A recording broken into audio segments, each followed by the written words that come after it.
Existem momentos na trajetória humana que desafiam qualquer tentativa de explicação lógica fundamentada nos sentidos comuns. A história da civilização é pontuada por eventos que, sob a ótica limitada do cotidiano, parecem pertencer ao campo do impossível ou do puramente místico. No entanto, se for considerada a hipótese de que certas figuras históricas foram muito mais do que meros homens, mas sim expressões transitórias de uma autoridade superior que escolheu a vestimenta humana por puro altruísmo, a perspectiva muda drasticamente. Imagine-se em um cenário onde as leis da física e da biologia são constantemente dobradas por uma vontade soberana. Caminhar sobre a superfície líquida das águas, transformar elementos básicos da natureza, restaurar a visão a quem nunca viu a luz ou devolver o fôlego a corpos já entregues ao silêncio eterno, não seriam apenas prodígios, mas sinais de uma realidade que transcende a compreensão média. Nesse contexto, surge a figura de um mestre cuja passagem pelo mundo deixou um rastro de mistério e fascínio. Ele não era apenas um instrutor de moralidades, mas um ser que parecia flutuar entre dimensões, conectando o terreno ao celestial de maneira quase incompreensível. Entre todos os fenômenos que cercaram sua existência, um se destaca pelo seu caráter enigmático e profundo: a transfiguração. Ocorreu em um momento de retiro, longe das multidões, onde o véu entre o visível e o invisível se tornou tênue. Ali, diante de testemunhas selecionadas, a natureza verdadeira daquele homem se revelou em uma luz que não provinha de nenhum sol terreno.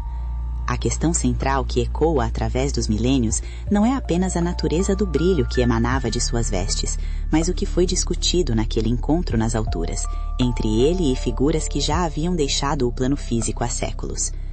O que teria levado entidades de ordens elevadas, habitantes de esferas que a percepção humana sequer ousa imaginar, a descerem para um diálogo direto com o Nazareno? A verdade é que esse encontro não foi um mero espetáculo visual para impressionar seguidores. Foi uma reunião de cúpula, uma deliberação cósmica que determinaria o destino de toda a humanidade. Se a decisão tomada naquele cume tivesse sido diferente, o curso dos últimos 2000 anos teria seguido por trilhas inimagináveis. A transfiguração abre um leque de possibilidades que, se compreendidas, desmontam a concepção de mundo viciada que tem limitado a evolução dos seres que habitam este orbe. Trata-se de um segredo guardado por muito tempo, uma verdade que residia no silêncio daqueles que subiram a montanha e voltaram mudados para sempre. As crônicas que chegaram até o presente são apenas fragmentos de uma realidade muito mais vasta. Muitos fatos decisivos que moldaram a proporção histórica do que se conhece hoje jamais foram registrados em documentos públicos ou se perderam nas brumas do tempo. A única forma de resgatar a essência desses momentos é através da memória profunda daqueles que foram atores e testemunhas oculares desse drama épico. É uma tarefa de resgate espiritual e histórico, onde o passado precisa ser compreendido para que o futuro ganhe um novo significado. O mestre agia com uma naturalidade tal diante do extraordinário que muitas vezes aqueles que o cercavam não conseguiam captar a magnitude do que estava ocorrendo. Havia uma estratégia vinda de hierarquias superiores, situadas além das fronteiras da percepção comum, guiando cada passo daquela jornada.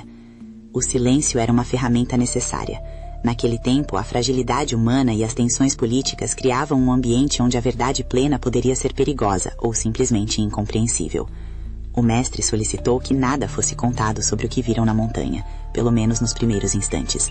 No entanto, a natureza humana é propensa à partilha de segredos, especialmente aqueles que conferem ao detentor uma sensação de importância ou proximidade com o divino. Esse jogo entre o silêncio sagrado e a necessidade de falar criaria as primeiras rachaduras na coesão do grupo de seguidores. O que teria sido revelado nas sombras das tendas e nos caminhos poeirentos? O mistério da transfiguração não termina com a descida da montanha, ele apenas começa, carregando consigo o peso de uma revelação que poderia incendiar o mundo ou salvá-lo de sua própria cegueira evolutiva. Após a experiência arrebatadora no topo da montanha, a descida para a planície trouxe consigo o peso da realidade cotidiana e a dificuldade de processar o que fora visto. Tiago, um dos presentes naquele momento de glória e mistério, sentia o coração pulsando com uma mistura de veneração e angústia. Para ele, tudo o que o mestre fazia parecia dotado de uma naturalidade desconcertante, como se as leis do universo estivessem sob seu comando constante. No entanto, A ordem de silêncio pesava. Como guardar para si o vislumbre de uma autoridade celeste que se manifestava através da luz? João, seu irmão, demonstrava uma obediência quase absoluta, uma entrega silenciosa que Tiago não conseguia replicar com a mesma facilidade. A fragilidade humana, aquele desejo latente de compartilhar o extraordinário com os pares, começou a corroer sua determinação. Tiago acabou cedendo à tentação de contar a outros companheiros o que havia presenciado. Ele acreditava que, ao revelar a grandeza do mestre, fortaleceria a fé do grupo. Mas o resultado foi o oposto do esperado. A incredulidade dos outros apóstolos feriu seu orgulho e gerou uma revolta interna profunda. Muitos o viam como alguém propenso ao exagero, e nem mesmo o testemunho de Pedro, que tentou corroborar as palavras de Tiago, foi suficiente para convencer os mais céticos. O grupo estava mergulhado em suas próprias limitações, incapaz de conceber que algo tão grandioso pudesse ocorrer longe de seus olhos. O mestre, em sua magnanimidade habitual, percebia a indiscrição e a tristeza que ela causava no ambiente, mas optou pelo silêncio pedagógico, permitindo que as falhas de seus seguidores servissem como espelho para suas próprias almas. Enquanto o grupo se movia pela região, a atmosfera tornava-se cada vez mais carregada de tensões externas. A presença de tropas estrangeiras, representando um império que parecia invencível, era um lembrete constante da opressão política e social. Nesse cenário, o segredo da montanha não era apenas um evento espiritual. Ele se chocava com as expectativas mundanas de libertação. Os seguidores do Nazareno esperavam um líder que quebrasse o jugo do invasor, e a revelação de seu poder celestial apenas alimentava essas esperanças. Contudo, o mestre falava de um reino que não era deste mundo, de uma vitória que passava pelo sacrifício e pelo amor aos próprios inimigos. Esse contraste criava um conflito interno nos discípulos, que oscilavam entre a admiração pelo sagrado e o desejo pela justiça terrena. Passados alguns dias, as sensações vividas na transfiguração começaram a se assentar, e o significado das palavras do mestre começou a emergir com uma clareza inquietante. João, percebendo a inquietação de Tiago, sugeriu que procurassem Pedro para conversar. A oportunidade surgiu em um momento comum, enquanto Pedro e seu irmão André organizavam provisões. O diálogo que se seguiu revelou a profundidade do abismo entre a compreensão dos homens e a missão do mestre. Eles se lembravam de que, durante o encontro com as figuras celestiais, o tema da morte do mestre havia sido mencionado. Aquilo parecia um contrassenso absoluto. Como alguém com tal poder poderia sucumbir ao destino comum de todos os mortais? Pedro, tentando racionalizar, sugeria que as palavras do mestre eram metáforas ou visões de um futuro distante, recusando-se a aceitar a iminência de uma tragédia. André, por sua vez, trouxe informações que ligavam o divino ao perigosamente humano. Ele relatou que grupos de resistentes, conhecidos por sua disposição à luta armada contra o Império, estavam monitorando os passos do mestre. Esses homens, embora admirassem a autoridade de Jesus, estavam frustrados com sua mensagem de não violência. Para eles, o poder demonstrado pelo Nazareno deveria ser a faísca para uma revolução nacional. A tensão aumentava à medida que se descobria que autoridades religiosas locais e espiões do Império estavam fechando o cerco. O tempo de observação por parte do Sinédrio havia se esgotado. A paciência dos poderosos estava no fim. O segredo da transfiguração, portanto, estava sitiado por conspirações políticas e pelo desespero de um povo ocupado, criando um clima onde cada palavra do mestre poderia ser interpretada como um ato de rebelião ou como uma decepção para os que buscavam um guerreiro. A conversa entre os 4 homens, ali no acampamento, sob o sol forte da região, refletia o dilema de toda uma nação. De um lado, a esperança messiânica de um levante que restaurasse a dignidade do povo. Do outro, a presença de um homem que operava milagres, mas que se recusava a empunhar uma espada. André explicava com seriedade que os líderes dos zelotes, os grupos mais radicais de resistência, haviam rompido com os doutores da lei, suspeitando de traições e espionagens em favor das tropas estrangeiras. O nome do mestre era agora citado com ironia e dureza nos círculos de poder. O prazo dado para que ele se enquadrasse ou provasse ser o líder esperado havia terminado. O perigo não era mais uma possibilidade abstrata, era uma sombra que o seguia a cada passo. O grupo de zelotes, apesar da frustração, ainda via no mestre a única chance de vitória. Eles se ofereciam para protegê-lo à distância, atuando como uma guarda invisível contra possíveis ataques das tropas do Império ou de agentes infiltrados. Para Pedro, essa oferta era um alento. Sua natureza impetuosa o levava a acreditar que, com a ajuda de homens treinados nas armas, o mestre estaria seguro. Ele não conseguia conceber que a proteção que Jesus necessitava não era desse tipo. A mente de Pedro estava focada na sobrevivência física e na vitória política. Ele ignorava o fato de que a missão do Nazareno não buscava a manutenção da vida a qualquer custo, mas sim a entrega de uma mensagem que deveria sobreviver à sua própria partida. João, porém, estava mergulhado em uma reflexão muito mais sombria e profunda.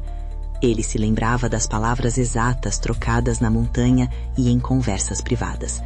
Enquanto Tiago questionava como alguém tão poderoso poderia morrer, João carregava a resposta que o próprio mestre lhe dera. A angústia de João era a de quem sabe o fim da história, mas não compreende completamente o porquê. Ele via a revolta de Tiago diante da incredulidade dos outros e sentia a pressão de André sobre a segurança do grupo. Mas sua preocupação residia no conteúdo da revelação, a necessidade do sofrimento e da ressurreição. A ideia de que o mestre deveria passar pela morte para que sua obra fosse entendida era algo que desafiava toda a lógica humana de preservação e triunfo. As forças políticas daquela época eram como engrenagens pesadas que trituravam qualquer um que se colocasse em seu caminho. O império exigia ordem e tributos. Os líderes locais exigiam obediência às tradições e manutenção do status quo. O mestre, ao pregar o amor aos inimigos e ao demonstrar um poder que não se submetia a nenhum desses poderes terrenos, tornava-se um elemento de instabilidade intolerável. André narrou como alguns companheiros haviam sido presos e mortos em conflitos recentes, e como o nome de Jesus era usado como provocação pelas autoridades. O cerco estava se fechando, e a sensação de que algo monumental estava prestes a acontecer era palpável no ar pesado daquelas tardes de caminhada. No íntimo de Tiago, a luta era entre a fé e a razão. Ele perguntava a João como seria possível o mestre morrer tendo os anjos e o poder de transmutar a matéria ao seu lado. João, com o olhar perdido no horizonte, revelou que havia perguntado a Jesus por que ele não partira com as entidades celestiais que o visitaram na montanha, por que ele não subira aos céus ali mesmo, poupando-se do martírio que se anunciava. A resposta do mestre foi uma lição de obediência a um plano maior. Ele não poderia abandonar o projeto que ele mesmo havia formulado. Sua missão não era apenas para si, mas para os que viviam na Terra. Ele precisava cumprir seu destino não da forma mais fácil, mas da forma que fosse mais benéfica para a evolução da humanidade. A transfiguração foi o ápice de sua glória, mas também o ponto de decisão final, de que o caminho para a redenção do mundo passaria inevitavelmente pela sombra do Vale da Morte. A revelação de João sobre sua conversa privada com o mestre caiu sobre Tiago como um golpe avassalador. A ideia de que a morte não era um acidente de percurso, mas uma escolha deliberada e parte de um plano cósmico, subvertia tudo o que eles entendiam sobre o Messias. O Nazareno deixara claro que deveria abandonar sua condição de homem através da morte física, para que, no futuro, a magnitude de sua missão pudesse ser plenamente compreendida. Ele citou figuras do passado que haviam sido poupadas do desencarne comum, sendo levadas diretamente aos céus, mas enfatizou que seu caminho seria diferente. Ele morreria como qualquer outro homem, submetendo-se às leis biológicas e às tensões das forças deste mundo. O mestre explicou a João que, embora não desejasse o sofrimento em si, era imperioso respeitar as circunstâncias criadas pelas forças terrestres. O mundo daquela época, com seu ódio, sua sede de poder e sua incompreensão, exigia que a luz fosse testada nas trevas mais profundas. João confessou que seu coração se turvara de medo e tristeza ao ouvir tais palavras, mas o mestre, com uma serenidade que transcendia a dor, o consolou, prometendo que o tempo traria a compreensão necessária. Essa conversa revelava uma faceta do mestre que poucos conheciam, a de um arquiteto espiritual que desenhava cada passo de sua trajetória, sabendo que sua morte seria o ato final de uma transformação que duraria milênios. Nesse momento crítico, a notícia de que o mestre pretendia seguir para Jerusalém durante as festividades da Páscoa trouxe um novo nível de alarme ao grupo. Jerusalém era o epicentro do poder religioso e político, o lugar onde seus inimigos eram mais fortes e sua mensagem mais contestada. Ir para lá naquele momento era, aos olhos dos discípulos, caminhar diretamente para uma armadilha. A insistência de Jesus em enfrentar o perigo de frente, sem usar seus poderes para aniquilar os adversários ou para escapar miraculosamente, criava um vazio de compreensão em seus seguidores. Eles estavam diante de um enigma vivo, um Deus em forma de homem, que escolhia a vulnerabilidade em vez da soberania absoluta.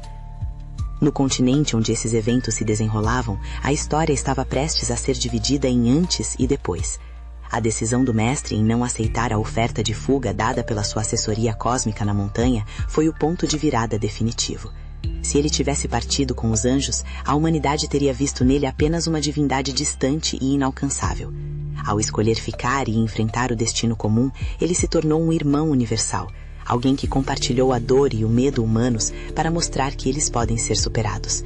A transfiguração foi, portanto, o momento em que ele vestiu novamente sua glória eterna por apenas alguns instantes, apenas para reafirmar que sua escolha pela humanidade era voluntária e consciente. Enquanto Tiago ouvia o relato de João, ele percebeu que a indiscrição que cometera ao contar os segredos da montanha era uma tentativa vã de segurar o mestre em um pedestal de poder terreno. Ele queria um rei imortal, mas o mestre estava se preparando para ser um exemplo eterno de sacrifício. A revolta de Tiago transformou-se em uma melancolia profunda. Ele olhava para o irmão e para Pedro, vendo em seus rostos o mesmo reflexo de confusão e desamparo. Eles eram simples homens, pescadores e trabalhadores de uma nação ocupada, tentando lidar com segredos que pertenciam às estrelas. O clímax desse drama não seria uma batalha épica nas muralhas de uma cidade, mas um silêncio absoluto diante da injustiça, uma força que nenhum exército imperial poderia compreender ou conter. Os dias que se seguiram foram marcados por um silêncio reflexivo e por uma mudança sutil na dinâmica do grupo.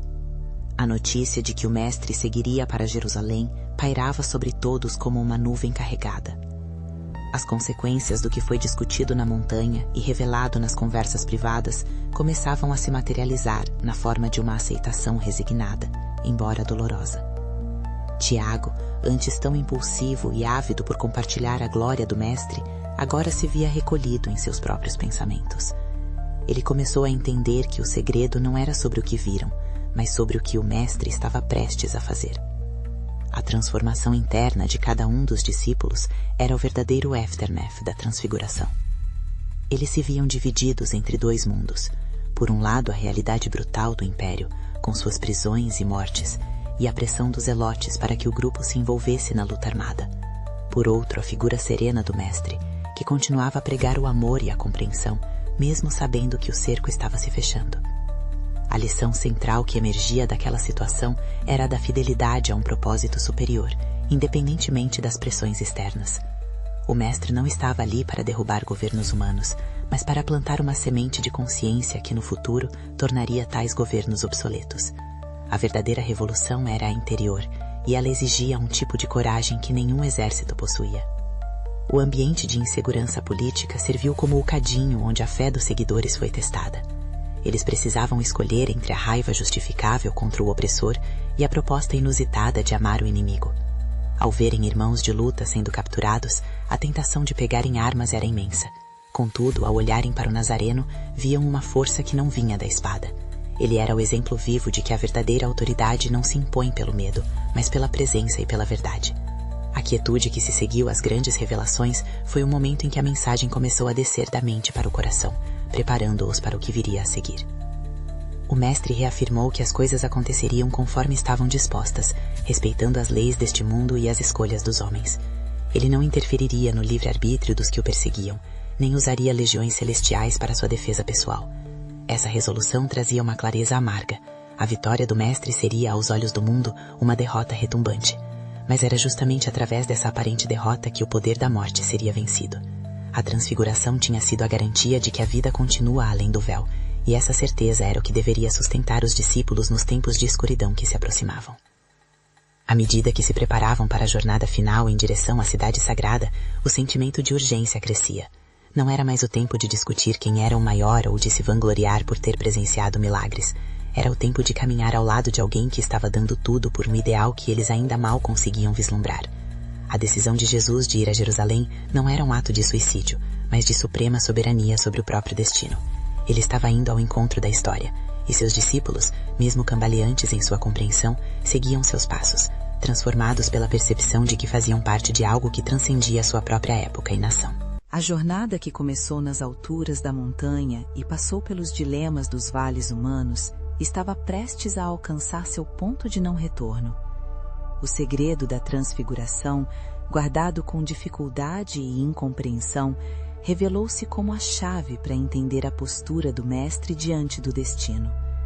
Ele não era uma vítima das circunstâncias, mas o senhor de sua própria entrega.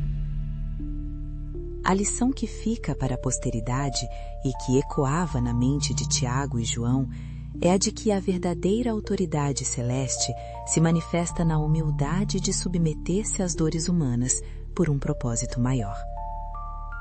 A compreensão de que o Mestre precisava morrer para que sua missão fosse imortalizada é a essência do enigma que desafia a ótica comum até os dias de hoje.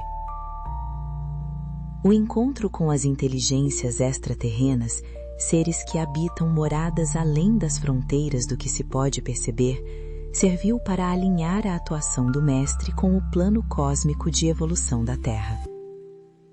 Esses seres, que em diversas épocas foram chamados de anjos ou mensageiros, estavam lá para testemunhar e apoiar uma decisão que mudaria o DNA moral do planeta. O fato de o Mestre ter escolhido o caminho do sofrimento humano em vez de um retorno glorioso às suas origens celestiais é o maior testemunho de amor que a história já registrou. Ele provou que a conexão com o divino não nos afasta da responsabilidade para com o mundo, mas nos dá a força necessária para transformá-lo através do exemplo. Ao olharmos para esse fragmento da história sobre uma nova luz, percebemos que o conflito entre o desejo de poder terreno e a proposta de renovação espiritual continua presente. A figura do Nazareno permanece como um enigma para aqueles que tentam enquadrá-lo em categorias puramente políticas ou religiosas humanas. Ele transcende todas elas. A mensagem que emerge desse episódio é a de que cada ser humano possui dentro de si a semente da transfiguração, a capacidade de permitir que sua luz interior brilhe através da vestimenta da carne, mesmo diante das maiores adversidades e pressões do mundo. O encerramento dessa parte da narrativa nos deixa com uma clareza profunda. A história não é feita apenas de fatos visíveis, mas de decisões silenciosas tomadas no íntimo das almas. O Mestre, ao caminhar para Jerusalém, carregava consigo a certeza de que sua vida era um semeio. A morte seria apenas o solo onde essa semente germinaria para se tornar a árvore da vida para todas as gerações futuras. Não houve erro, não houve traição que ele não tivesse previsto, e não houve dor que ele não estivesse disposto a suportar para que a verdade do Espírito sobre a matéria fosse estabelecida de uma vez por todas. Que a memória desses dias, preservada por aqueles que viram a glória e a dor de perto, sirva de bússola para os tempos atuais. O entendimento do passado é o fator decisivo para a compreensão do presente e do futuro que aguarda todos os que vivem neste mundo. O enigma da transfiguração nos convida a olhar além das aparências, a ouvir o silêncio das montanhas e a reconhecer que mesmo nas horas mais escuras existe uma regência superior guiando a marcha evolutiva da humanidade em direção a uma luz que nunca se apaga.